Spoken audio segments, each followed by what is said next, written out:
In Softimage XSI we have a very powerful knife tool, and there's several ways of actually calling it up. So either you have the keyboard shortcut, which is the left bracket key to call it up, or we can go in the context sensitive menu, which has the knife tool, or of course under modify polygon mesh, and we have here the knife tool. Also you'll find another set of tools called the slice tool and the dice slice polygons and dice polygons, which are the same tool just with a fixed angle on it. So let's go into a little bit about how to use it.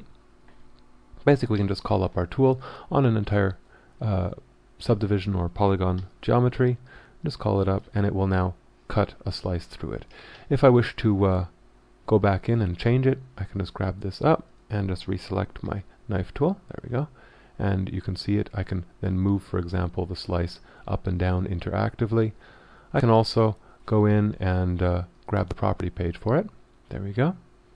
Where I can animate things like animate the offset, so exactly where it'll be, or I can define a plane automatically instead of the custom plane.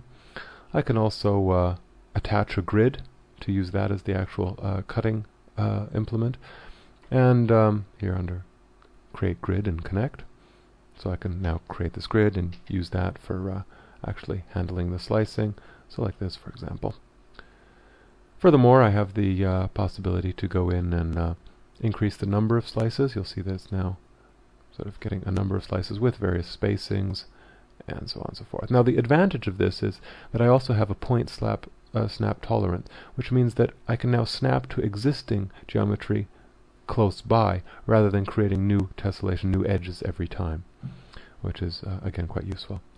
I can automatically select the polygons above my edit or below.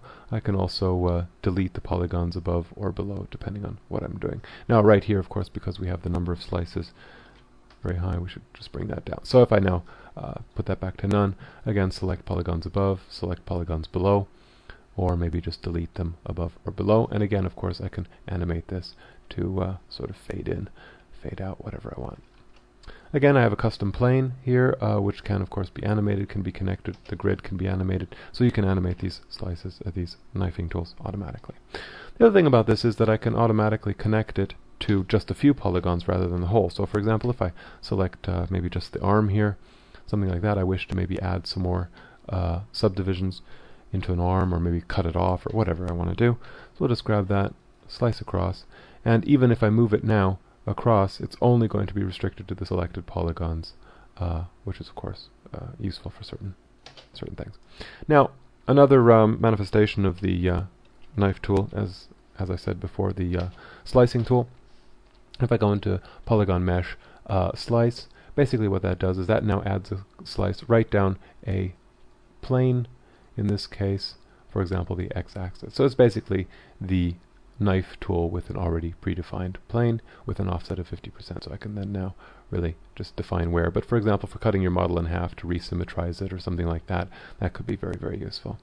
And if I can just then, for example, delete the polygons above or below, then I have half a model which then I can use for symmetry. Similarly, the dice tool cuts it in all three dimensions at the same time. So if I have a an object and I wish to divide it up a little bit, let's grab a dice tool, there we are. It will now just simply add a number of slices in every single direction, so in an X, Y, Z, using whatever axis coordinates I choose. Again, I can use the point snap tolerance to sort of let it use the existing geometry, and of course then I can also select the edge loops if I want to disconnect that then afterwards maybe. Okay, so that's our knifing, slicing, and dicing, and next we'll move into some more of the other polygon tools.